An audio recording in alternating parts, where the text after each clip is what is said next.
Welcome to the Art of Healing podcast, the podcast that is dedicated to helping you connect with your mind, body, and spirit. This is Charlize, physician and Reiki master, and thank you so much for joining me. I would like to remind you that although I'm a physician, the information you receive in this podcast is for educational and entertainment purposes only. You can find my full disclaimer at my website, www.healingartshealthandwellness.com. If you like what you hear on this podcast, sign up for my weekly newsletter. Check your show notes for more information and for the link to sign up. Thank you.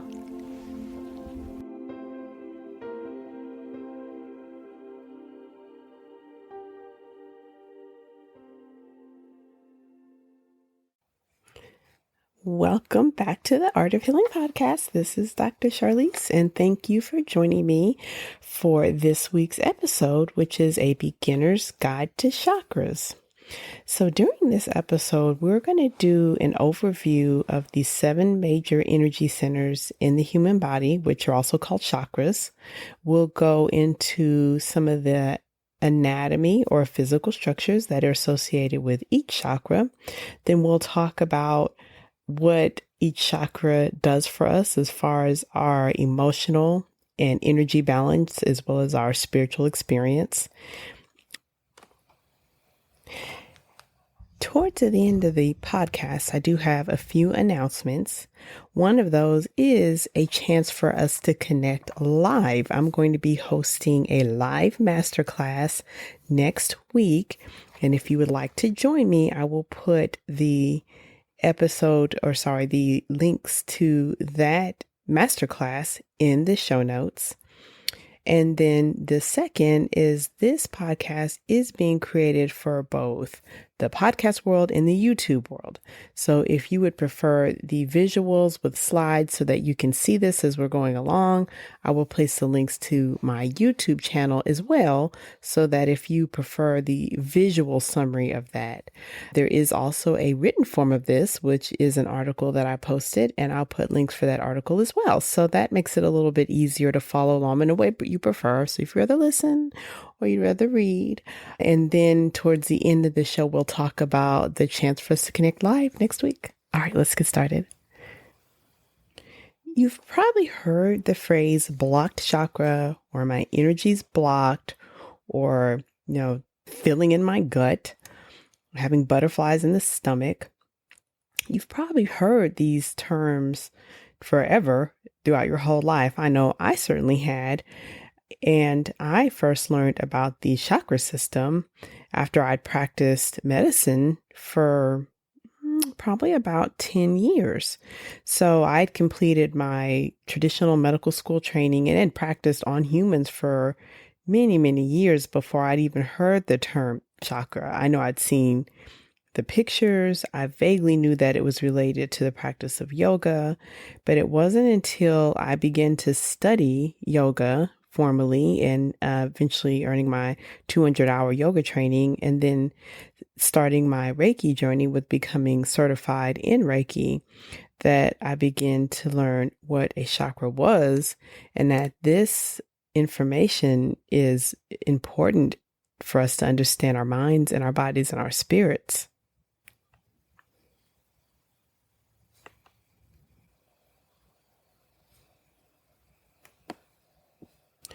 My medical training consisted of lots of anatomy training, and the way that we've come to understand the human body, especially in Western medicine, is based on anatomical science, in which we locate function with location, and each organ has a specific function.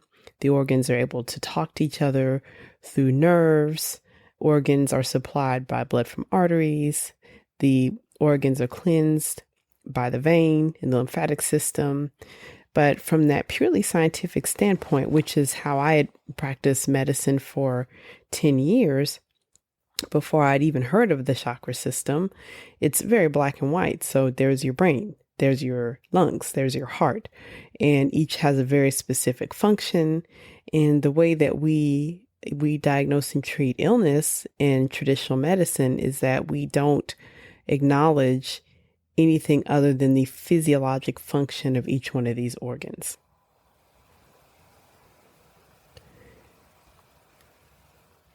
So, different from how we define anatomical and physical structures in the human body, the chakra system, which is based on ancient knowledge from the medical sciences of Ayurveda, as well as from spiritual practice of Hinduism and even Buddhism, defines the chakras as energy centers within the human body or outside of the human body that process or move physical energy and are influenced by emotional energy, and are a place where we integrate information from the external world and into our internal environment, as well as how we express our internal environment to the external world. So the definition can be a little bit difficult to understand, but we'll dig a little deeper into that. So having a detailed understanding of the gross anatomy of the human body is very important in the diagnosis and treatment of disease. And it makes it easier to understand. It also makes it easier for us to make classifications of diseases and stage diseases and all of those things. But the problem with that approach is a lot gets missed. A lot can get missed. So I had noticed in my years of practice that a lot of patients came in with ill-defined symptoms, or they would say things like, this thing always occurs on this side of my body or that side of my body, or whenever I'm feeling something, I notice this, I notice that. Things like whenever I'm anxious, my chest hurts, or anytime I get really stressed, everything on the left side of my body starts to buzz. And of course, practicing medicine, I would do the best that I could to try to validate my patient's symptoms. But until I learned this energy medicine approach, I truly couldn't give my patients any more information as to these symptoms that seemed strange, mysterious, and vague, until I learned what the chakra system was and immediately could see that the symptoms that my patients often described, that, and I hate to put it this way, but sometimes in medical practice, then patients are somewhat, I hate to use the term, gaslighted and saying, oh, it's all in your head. It's in fact not in their head. It actually is a symptom that they're having, just that the symptom is not explained with gross anatomy.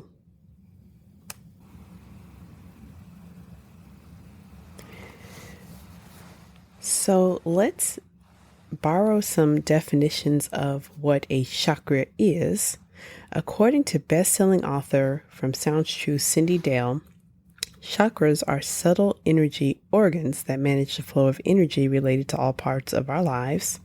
There are personal power systems, and they're similar to physical organs, and as such as the heart or liver, except that they operate at a higher frequency than what the human eye or instruments can measure. So with this initial definition of a chakra, it lets us know that it's not necessarily a physical structure, although chakras map to certain places in the body. It's not necessarily a gland or anything that produces something that can be measured with science. So with this first quotation from Cindy Dale, it helps understand why a chakra can be difficult to understand and difficult to explain, because in modern science, we depend on measurements, imaging, what we call objective data. And when we're getting into the subtle body or energy centers, we don't have any way as of yet to detect that subtle energy in the form of data that we can gather. According to bestselling author and physician Dr. Richard Gerber, the major chakras are energy centers that physically correlate to nerve plexus, which is a bundle of nerves within the human body that usually conducts the functioning of several organs, not just one, as well as an endocrine gland. So now as we get deeper into each chakra, we'll start to see that relationship between the chakras the nerves that will be associated with them, and I feel what's most importantly is the glands that are associated with them, and how that can explain how these energy centers correlate to our lived experience. So this graphic here shows us the location of the 7 major chakras. Now, traditionally in the practice of Ayurveda, these are pronounced in a different language, but just for our ease of use, and because I speak English as well, we'll refer to them in the common names.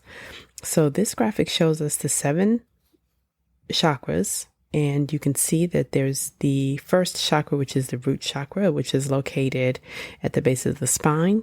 The sacral chakra is also called the second chakra, which is located deep within the pelvis. The third chakra is the solar plexus chakra, which is located in the upper belly or abdominal area. The heart chakra sits in the center of the chest, and the throat chakra sits naturally in the throat, and the third eye chakra is deep within the brain. The last of the major energy chakras actually sits above the head and is called the crown chakra.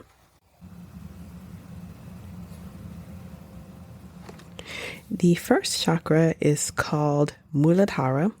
So this graphic here shows you its location. In the traditional studies of these, each chakra also has sacred symbols that go with them, and even sacred mantra or chants that go with them. So Muladhara, which is located at the base of the spine, it's deep within the body, and is generally accepted as a place that we cannot touch or place our hands on.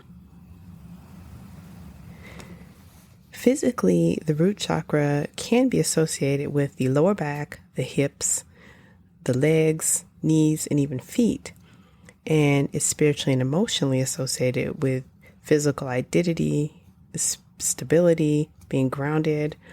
Some schools of thought associated the ego with the root chakra, and kind of summarized as the survival root chakra, or our sense of being here now, what roots is here in this current reality. And some schools of thought and some authors also associate the root chakra with physical functioning of the immune system, the production of blood, just really anything related to our basic survival, including the strength of our bones. Physically, there are a few studies that associate the root chakra with a nerve plexus called the sacrococcygeal nerve plexus, which is a nerve plexus deep within the pelvis that is associated with supplying nerve function to the lower intestines and the colon, and is thought to have to govern the functioning of the bladder, the colon, the elimination of waste. So that helps it to make sense as far as the root chakra and its association with the base functions, lower functions, elimination of waste, and survival.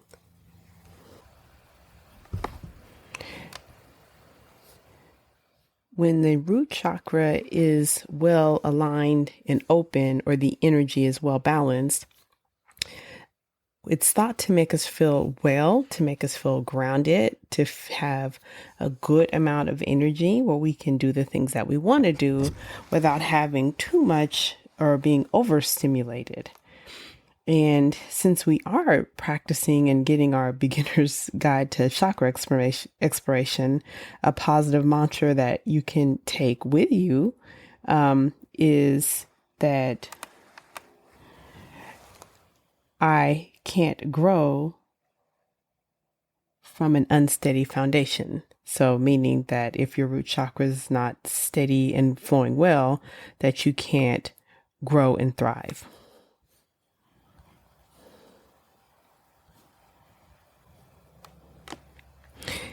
The second chakra, which is called the sacral chakra, is associated with the pelvic region, associated with the color orange, and is thought to be associated with creativity, pleasure, sexuality, as well as our relationships.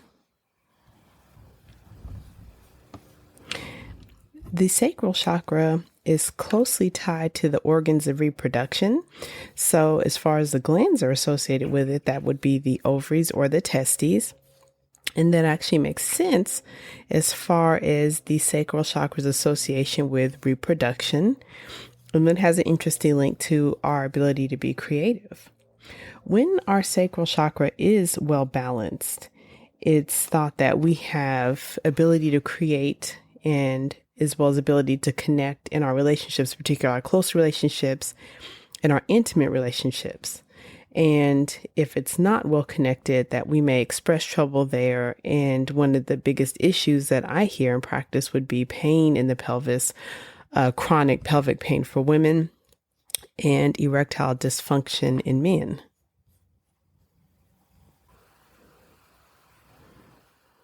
So a positive affirmation or mantra for the sacral chakra to support its healthy functioning is something you could say to yourself is, I always honor others, but not before myself. And so it's a nice way to affirm that we want strong, healthy relationships, strong, healthy romantic relationships, but we also want to care for ourselves. The third chakra is the solar plexus chakra, which is also called Manipura in the traditional teachings. And it is located in the upper abdomen, the solar plexus. And it is associated with our self-esteem, our mental clarity, and our drive and our motivation. Interestingly enough, in traditional Ayurvedic medical science, it is the solar plexus chakra that is thought to be where we do our thinking. That's where we get our clarity, not the brain, which is kind of interesting. So the solar plexus chakra is associated with digestion physically, and its associations with the organs of digestion, which are major glands, including the pancreas, but also the liver and the spleen. When the solar plexus is well balanced, it's thought to be allows us to have plenty of motivation and drive, as well as a strong sense of ourselves. So to have confidence and self-esteem. And of course, if it's blocked, we don't have those. And a good mantra you can take with you to support your solar plexus chakra is self-love starts when I accept all parts of myself. The fourth chakra, which is the heart chakra, is located in the chest and is the location of the heart, the lungs, and in the spiritual sense is location of love, compassion, and is also the chakra that's thought of as how we integrate our external world to our internal world. So whereas those first three chakras are our most intimate of experiences, our personal bodies, ourselves, our elimination of waste, our sexual experience, the heart chakra is where we begin to connect with the external world. The heart chakra is associated with the color green, and it's physical and spiritual sense, which we discuss as love, compassion, and connection. It is a big emotional center. So whenever we're having grief or anxiety, a lot of times it is actually coming from being blocked in the heart chakra. A lot of healers believe that the heart chakra is the most important of the chakras, and that having a free-flowing and open heart chakra allows you to have good energy in all the other chakras. And physically, we know having a healthy heart allows your other organs to be healthy. I do want to plug the vibrational healing program created by myself and Kathy Harmon Luber, in which we have four videos that we explore the heart chakra. We explore the physical anatomy in depth. We explore the physical structures in depth. And then we conclude with this beautiful sound healing experience that I've had so much positive feedback from. I think I'll put a link for that in the show notes too. But the heart chakra is a great place to start an energy exploration. And as we know, physically, and a strong, healthy heart makes for a strong, healthy body. So a heart-centered mantra you can take with you is, when I love myself, loving others comes easily. The throat chakra, which is located in the throat and associated with the thyroid gland, is our center of communication. So in the traditional sense, it is where we're thought of expressing our truth and expressing ourselves. And interesting, of course, is where our vocal cords are, and that is how we speak primarily to others. It's one of our main ways to communicate with others. The importance of the throat chakra and the thyroid we see quite a bit, especially in functional medicine, where many individuals are suffering from overactive or underactive thyroid or thyroid nodules or thyroid cancer, where we can attribute an energy block there is having caused damage to the thyroid. Also, there are another set of glands associated with the thyroid called the parathyroid glands that are responsible for our calcium and our bones. So when our throat chakra is working well and the energy flow is open there, we are able to express ourselves easily and communicate easily. And of course, when it's blocked, because we may not be expressing our truth, we don't express ourselves well, or we're misunderstood. We may be prone to telling mistruths or lying. In some schools of thought, this throat chakra, it's not always that you are expressing yourself. It's also living your truth. So that if you're living in a way that doesn't align with your spiritual beliefs and your truths, that just your actions can create a block in your throat chakra.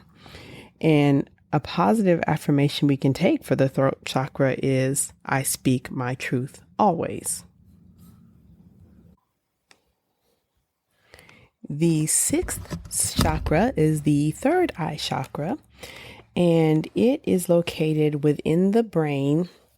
And this chakra is the one I feel that highlights very well this mind-body connection and the connection of the chakras to glands and structures and function. Because the third eye chakra, which is thought to be located between the eyes, between the eyebrows, but deep within the brain, is also the same area that the pituitary gland sits. The pituitary gland is thought of as the master gland in the body because it produces many glands that control the function of the other glands. So it controls how the thyroid, the adrenal glands function, how the ovaries or testicles function. It also reads signals from the bloodstream to make adjustments. It's in this third eye chakra that is associated as well with the structures of perception. So it's with our eyes, our ears, even our taste and our smell. And an aligned third eye chakra, and you've of course heard the term an open third eye. Third eye chakra is thought to be where we can have heightened awareness, so much so that we might develop psychic senses. And these psychic senses may extend our perception beyond our normal senses, so that you might sense what's coming. You might smell things before they happen. You may have a sense of things. So that's where a lot of spiritual seekers often are wanting to open the third eye, because they're wanting to open their psychic sense. When your third eye chakra is well balanced, your senses are great and they're open. But of course, when it's not, it can lead to many symptoms, physical symptoms of pain, headache, disruption in your senses of taste and smell, which unfortunately a lot of people suffering from long COVID had that kind of third eye chakra blockage.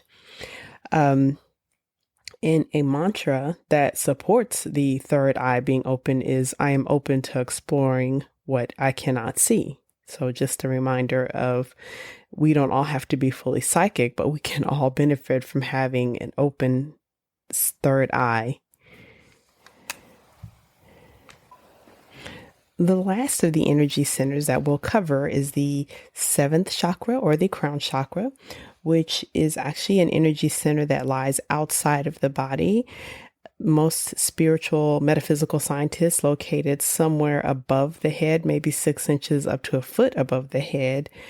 And of all the energy centers, it's the one that, although has physical connections, it's not physically connected to us, but it's thought to be our connection to the above, to spirituality, to something greater than us. But its connection is close enough to our bodies that it affects how we function physically, as well as our perception in our physical body. And it, as well as the third chakra, is associated with awareness, with intelligence, even to somewhat some psychic abilities.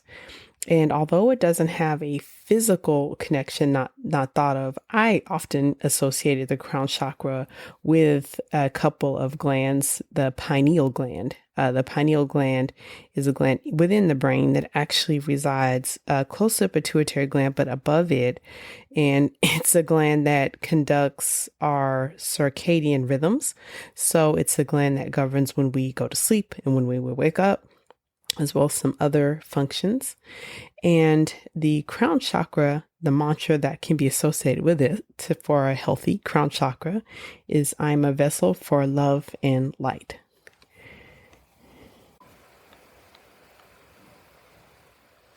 So that was the beginner's guide to the chakras. By no means is that an in-depth study. The chakra system is very in-depth and actually takes years to study, but I hope that that overview gives you a good starting point, especially if this is a new topic for you. If you're wanting to go deeper with this topic, particularly if you want to explore the blockages in more depth, if you want to know how those blockages show up as feeling unwell in your body or spirit, or how those blockages could be severe enough that they contribute to disease or disorders, you'll want to join me for next week. The masterclass is called Harmonize Your Energy.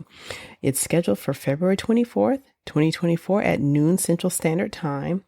This will be a 1-hour masterclass, which if you join me live, we'll be able to connect and actually discuss and even ask and answer questions of each other.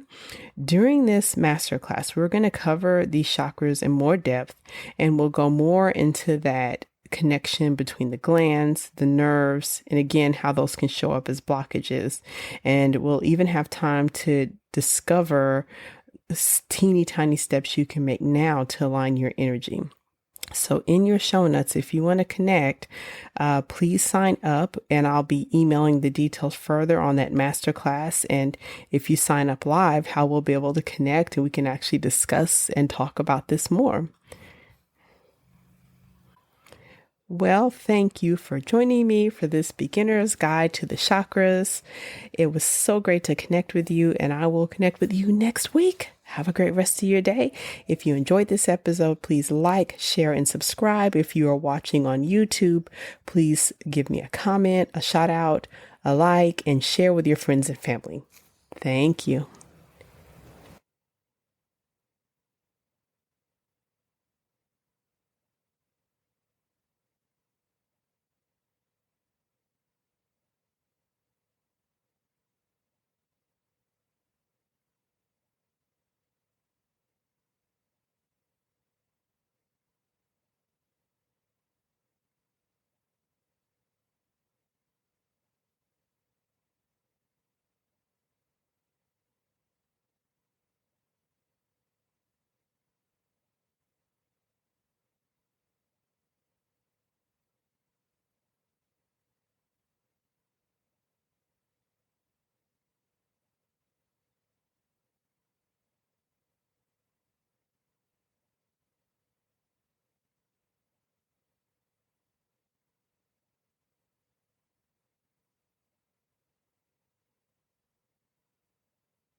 Thank you so much for joining me for this episode of the Art of Healing podcast. Once again, this is Charlize. You can find out more about me at www.healingartshealthandwellness.com. Did you know I have a blog as well as online courses? Check your show notes to sign up for more information about healing arts, health, and wellness. Thank you. Please feel free to share this episode with your friends, family, and loved ones.